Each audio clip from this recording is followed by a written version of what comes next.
Tantor Audio presents Furious Cool, Richard Pryor, and the World That Made Him, by David Henry and Joe Henry. Narrated by Dion Graham. Author's Note. Intending no disrespect and feeling no need to feign journalistic objectivity, it simply feels false to refer to our subject by anything other than his Christian name. For those of us who first encountered him in the early 70s, he will always be Richard. Even in the days of Nixon, Brodigan, Burton, and Leakey, he was, as the Village Voice's Greg Tate wrote in memoriam, the only Richard you could possibly be talking about. And if there is still one hellish, truly accursed thing in our time, it is our artistic dallying with forms, instead of being like victims burnt at the stake, signaling through the flames. Antonin Artaud. Prelude. He emerges from a side window as though shot from a cannon, exploding free and trailing smoke. To anyone passing by, he may appear to be following a daily routine as he bounds around to the front of the house and moves down Havenhurst Avenue. Yet he is dazed, burning, a dim torch that flares and sputters against the flat glare of a summer afternoon. A call has gone out. Sirens begin to sound in the distance. There are few pedestrians on the sidewalk, but several cars stalled in the crawling traffic begin to take notice. A man is stumbling alone down the street, disoriented, arms raised, heading west.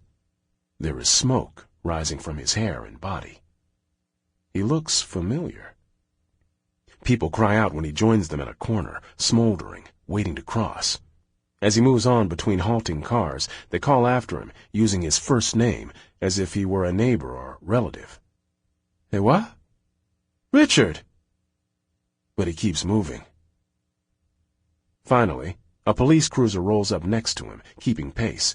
When the officer's shouts get no response, the one in the passenger seat vaults from the moving car into the street and begins jogging alongside him, calmly pleading with the burning man to stop. "If I stop, I'll die," he answers, making odd sense of a moment that refuses any other kind. Introduction. The Fear of Black Laughter. The wise man never laughs, but he trembles. Charles Baudelaire. Laughter is anarchy. Are they laughing at us? The comfortable people ask whenever they hear the downtrodden cavort and make merry. They know something must be amiss. They can feel it. The tide is turning. The earth is wobbling on its axis. There's going to be trouble. You can bet your last dollar on it. Novelist Ralph Ellison tells the story of a fabled southern town where the whites become so unnerved by expressions of mirth among the black populace, they installed laughing barrels labeled "for colored only" throughout the town square. Any Negro who felt a laugh coming on was behooved, pro bono publico, to thrust his head into the nearest one and there relieve himself. Presumably, this was a frequent occurrence. These receptacles not only spared many a black sore behind, Ellison explained, but performed the far more important function of providing whites a means of saving face before the confounding, persistent, and embarrassing mystery of black laughter. Paul Mooney will tell you, white folks love jokes about Mexicans, Puerto Ricans, Chinese, Hindus, Africans, Polacks, Guineas, Martians, midgets, Eskimos, vampires, anybody but themselves. Even today, when Richard Pryor's lifelong friend does jokes about white people in his act, he pauses to watch while they gather up their handbags and call for their checks. There they go, Mooney tells his audience, like scared little rabbits. They'll get the fuck out of a place. White people can't take it. It ain't funny when it's about them. We tried not to laugh. It was a Friday night, August 17th, 1973. We had read in the Akron Beacon Journal TV listing that Richard Pryor would be hosting NBC's The Midnight Special. As the local affiliate's late news ended, we placed both microphones of our new reel-to-reel stereo tape deck, ordered from the Sears catalog and paid for by Tag Team Summer Lawn Mowing, assisted by our pal, Jamie Worrell, up next to the single speaker of our family's color console TV, still a big deal at the time, and eased our way back to the couch, careful not to make a sound. We didn't want to spoil the recording. We would laugh later, listening to the playback in our bedroom upstairs. As a couple of 12- and 15-year-old white kids, sons of the South and sons of an automotive engineer, himself born of Tennessee dirt farmers who migrated to the Carolina textile mills, living in a semi-rural township outside of Akron, Ohio in the early 1970s, Richard's blunt rants on race ought to have tightened our jaws, left us bristling with indignation. Instead, he did just the opposite. Suburban Ohio alienated us. Richard was a beacon that said, "Take heart. Stay human. You are not alone." For us, Richard was a gateway artist, opening the door to worlds of music, storytelling, and poetry that had been thriving just out of sight, humming beneath our radar. Suddenly, we were awake to how African-American culture had shaped everything we knew and loved. We heard it first in the music. Mick Jagger and Keith Richards, it became clear, desperately coveted the strange fruits of the black man's delta. Bob Dylan seized upon those same fruits as a juggler might, keeping them deftly aloft while both blurring and affirming the through line from blues to beat poetry. Eric Clapton, John Mayall, and Jimmy Page viewed them in awe, faces pressed to the glass of some imaginary museum of natural history. Johnny Winter, John Fogerty, Bonnie Raitt, Randy Newman, Janis Joplin, and Captain Beefheart borrowed it as freely as a neighbor would a cup of sugar. Richard Pryor's genius first blossomed in the steamy whorehouse atmosphere brought north when his grandmother's generation migrated from Louisiana and took root in that most unlikely emblem of Middle America, Peoria, Illinois, then a wide-open river town peopled by street-corner storytellers, hustlers, pimps, prostitutes, vaudeville had-beens, high-minded church folk, politicians on the take, itinerant show people, and riverboat tradesmen who all passed through his grandmother's brothel, his grandfather's candy store, or his father's pool hall. By embodying such characters on stage, Richard gave voice to a raucous and jubilant side of life as authentically American as Mark Twain's, but one kept hidden away from the majority of white America. His path led him through a dizzying patchwork of transient Americana, from touring all-black clubs on the Midwestern Chitlin circuit, along with the stripper who inspired Duke Ellington's Satin Doll, crossing paths with X-rated comics such as Red Fox, LaWanda Page, Manton Moreland, Moms Mabley, Skillet and Leroy, to Greenwich Village coffeehouses of the early 60s where he shared billings with the likes of Bob Dylan, Woody Allen, and George Carlin. From Sunday nights on The Ed Sullivan Show and weekday afternoons on Merv Griffin to Rat Pack-era Las Vegas. From trendy West Hollywood clubs in the late 60s and guest roles on sitcoms and TV dramas such as Wild Wild West and The Partridge Family to his self-imposed exile in Berkeley at the dawn of the 70s, where he found his authentic, liberated voice through mind-expanding friendships with the founders of the Black Panther Party and San Francisco literati.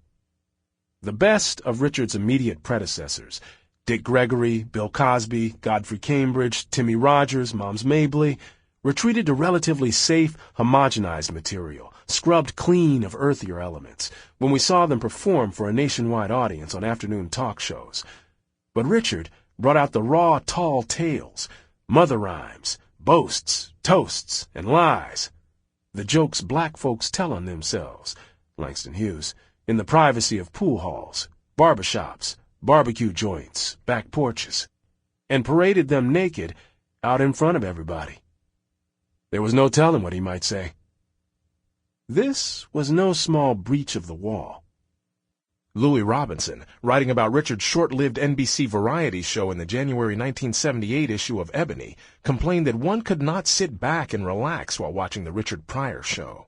Instead, you perched on the edge of your seat, ready just in case Richard, at any moment, did something that would make it necessary for every black person in America to suddenly drop whatever he or she was doing and run like hell.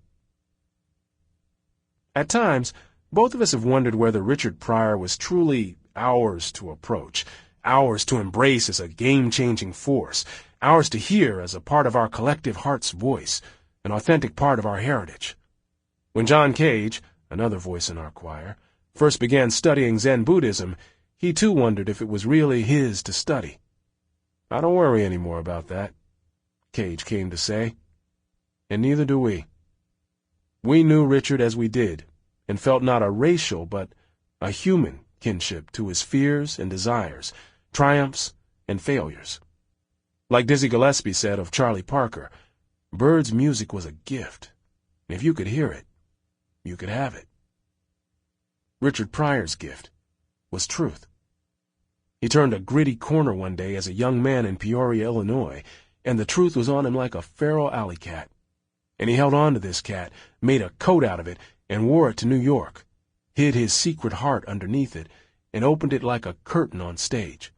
Wore it when he read Malcolm X, scrapped with Huey P. Newton, when he got high with Miles, sparred with Ali, and went down on Pam Grier. Then he tried to pretend he'd never seen it before, swore he didn't know whose coat it was, gifted it to girlfriends who all threw it back in his face. When he married up with a freebase pipe, he and his glass bride huddled under that coat for days on end. It kept in the vapors and blocked out the sun until, angry and tired, beset by demons and filled with self-loathing, he doused himself with rum and lit the fuse, melting that animal spirit deep into his own. He tried to swear it off, but by then truth had gotten under his skin, was a part of him, even if he couldn't live up to its message.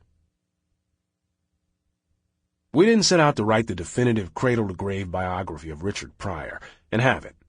We chose instead to go exploring, to mine the soil out of which he grew, and map the cultural landscape from which he emerged.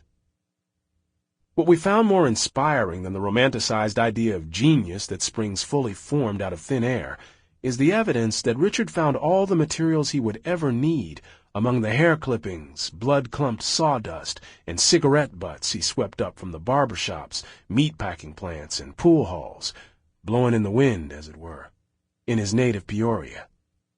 He gathered it all together and deliberately, playfully rearranged and assembled that cast-off detritus into something unexpected, beautiful, frightening, and new.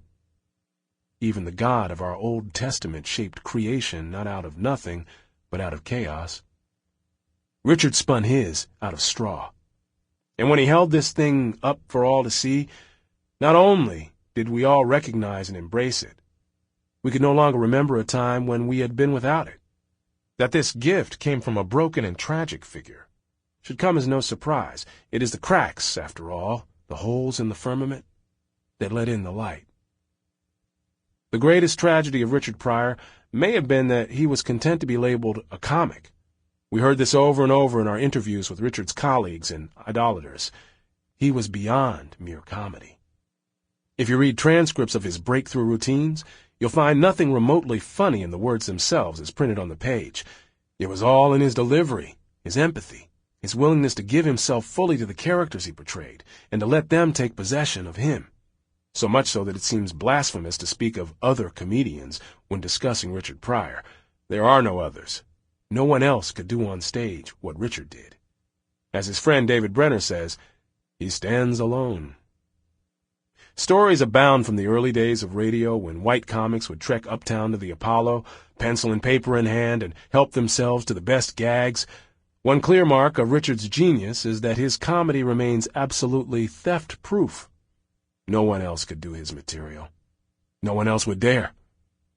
We watched in real time as Richard's genius outstripped the confines of stand-up comedy, ran circles around it, danced on its grave, even while, in the same way a length of rope can let you know about a knot's design, it was his comic persona that allowed us to see what his genius was all about, which was this.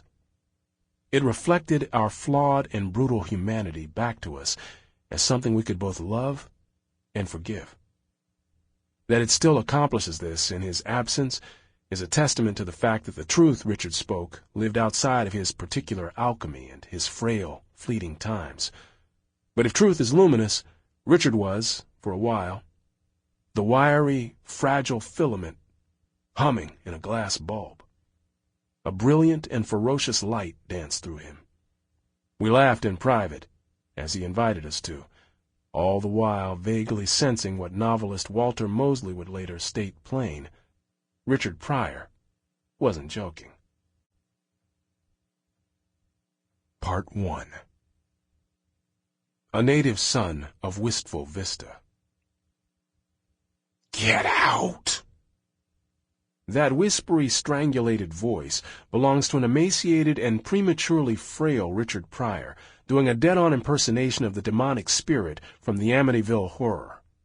He was in a good mood, playfully dismissing the questions put to him by Peoria Journal star columnist Phil Luciano backstage at Washington, D.C.'s Constitution Hall on New Year's Eve, 1992, midway through a comeback tour that would prove to be his last. Once upon a time, a lanky and loose-limbed Richard had bounded onto the stage with acrobatic grace, shape-shifting himself into all manner of people and things: pious preachers, rum-soaked raconteurs, white guys on acid, drunken brawlers, drooling junkies, angry black militants, bullet-punctured automobile tires, an infant at the moment of birth, a deer alerted by the sounds of hunters crunching leaves in the forest, copulating monkeys, police dogs, an especially potent strain of a Vietnamese venereal disease, even his own heart as it threatened to kill him, forcing him down on one knee to beg for his life. But on this night, he made his way across the stage in cautious, shuffling steps, flanked by an alert pair of handlers, one on each arm. Universally hailed as the greatest stand-up of all time, he performed this final tour sitting down. More than 3,700 people paid $37.50 apiece to see what reviewers of earlier stops on the tour had warned would be a brief, disjointed performance. During his show at Detroit's State Theater, he had struggled to read from cue cards fanned out on the floor in front of him, while a one-time fiancé in the audience fought back tears. Kicking off the tour in San Francisco months earlier, he had trembled visibly and slurred his words.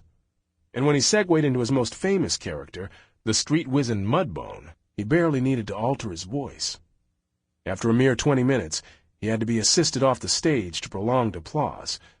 People were just happy to see him, to thank him. That was all. But on this particular night in D.C., he showed more of his old self, lasting a full 45 minutes.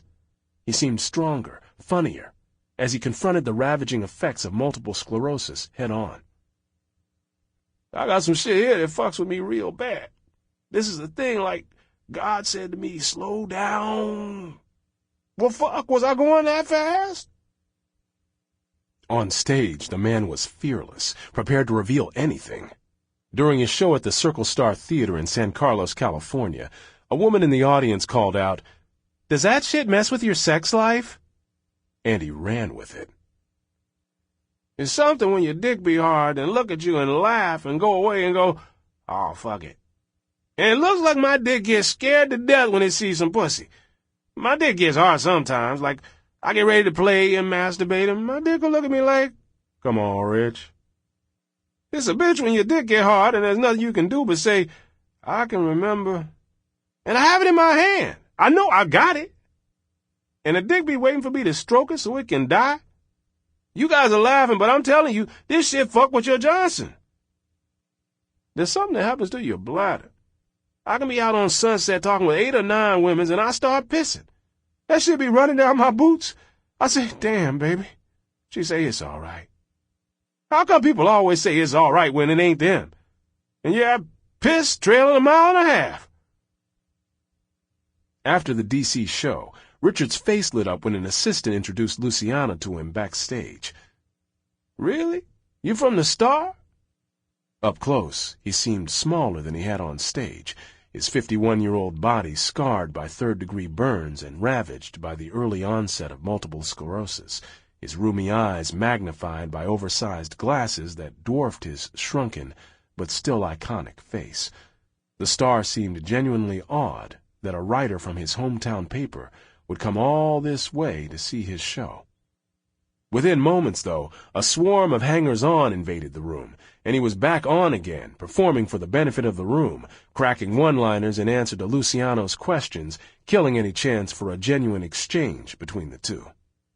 Asked about his health, Richard deadpanned, I'm going to die one day. Do you feel happy? I'm here, he said. So I'm all right. And so on. That final question Luciano put to him was this. Do you have any message for the folks back in Peoria? Richard answered in his horror movie rasp. "Get out." That was it. Get out.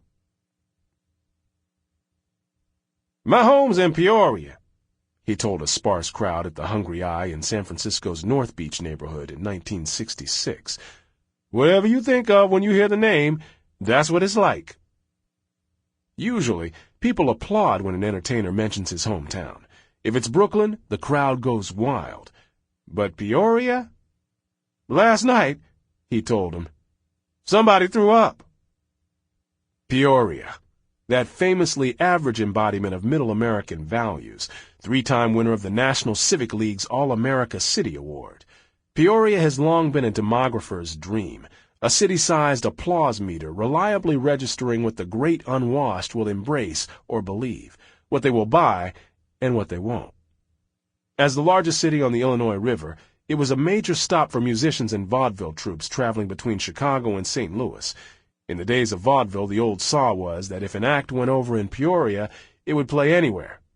Hence, "Will it play in Peoria?" became a catchphrase of the uniquely American theatrical phenomenon that evolved out of blackface minstrelsy, medicine shows, oleo, and dime museums, and provided a livelihood for itinerant jugglers, plate spinners, ventriloquists, crooners, baggy pant comics, acrobats, barbershop quartets, hoochie-coochie dancers, human oddities, and animal acts for nearly a century, roughly from the mid-1800s through the 1930s when radio stole America's heart away and held it hostage in front rooms and parlors.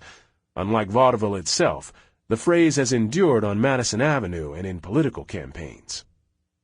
Peoria prided itself in being seen as a model city, a coded phrase that meant, "We have our Negroes under control," Richard would often say. Yet things were decidedly more lax on North Washington Street, where Richard spent his childhood.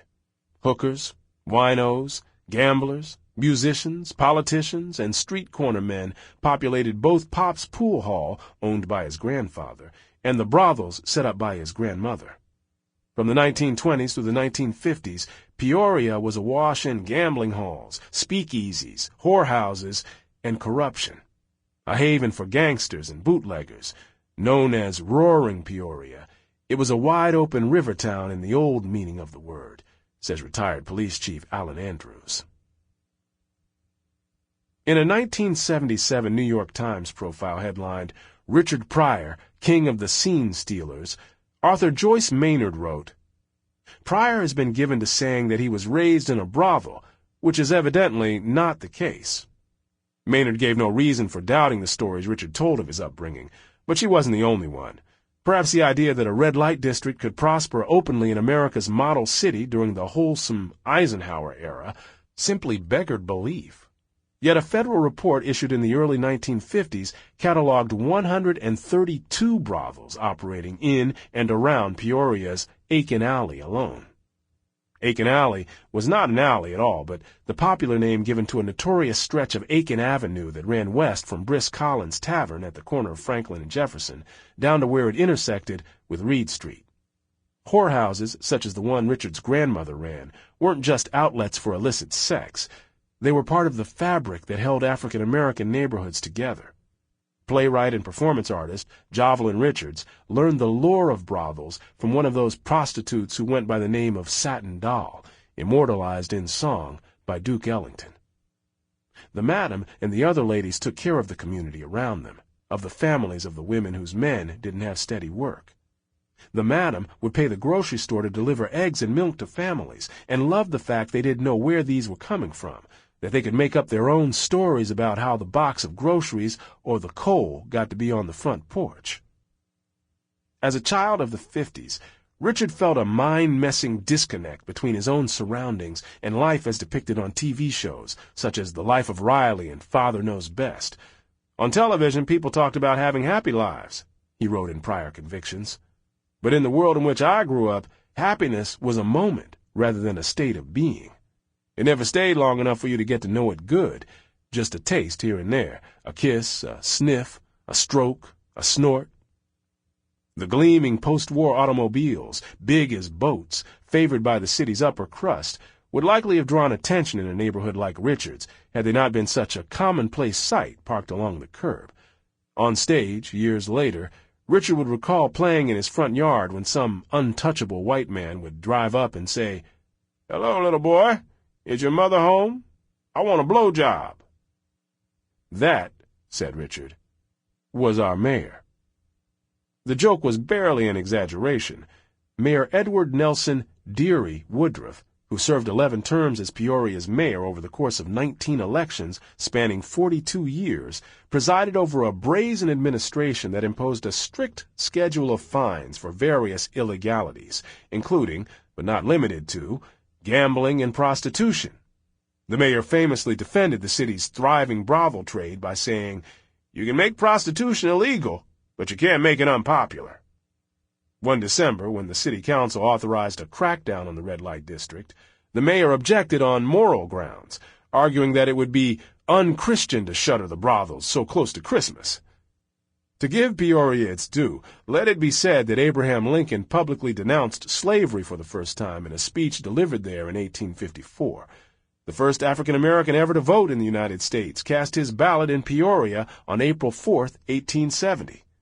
The original mold strain for penicillin was discovered in Peoria, and, in 1945, early civil rights activist Reverend C.T. Vivian joined forces with Barton Hunter, a white minister at West Bluff Christian Church, in leading a nonviolent direct action campaign to integrate Bishop's Cafeteria on Main Street. Vivian and Hunter organized their efforts a full decade before Martin Luther King Jr. led the Montgomery bus boycott, following Rosa Parks' refusal to comply with a Jim Crow law that required her to give up her seat to a white man. That she did so on Richard Pryor's 15th birthday hardly seems worth noting, but there it is. As John Cage said, "Everything we come across is to the point." Peoria is also the city where Paul Robeson was banned from performing a concert just 2 days after the House Committee on Un-American Activities cited him a Communist Party sympathizer, where a 14-year-old Charles Manson served his first jail time for robbing a grocery store, and where Richard Pryor's 1993 comeback tour abruptly fizzled out for lack of ticket sales.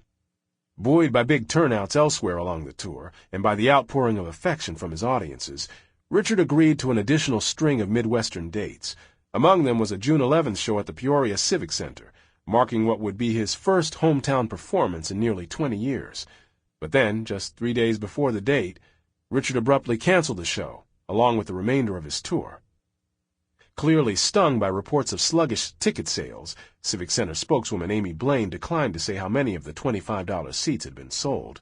Richard's spokespeople offered up the hastily concocted excuse that he needed time to prepare for an upcoming television appearance.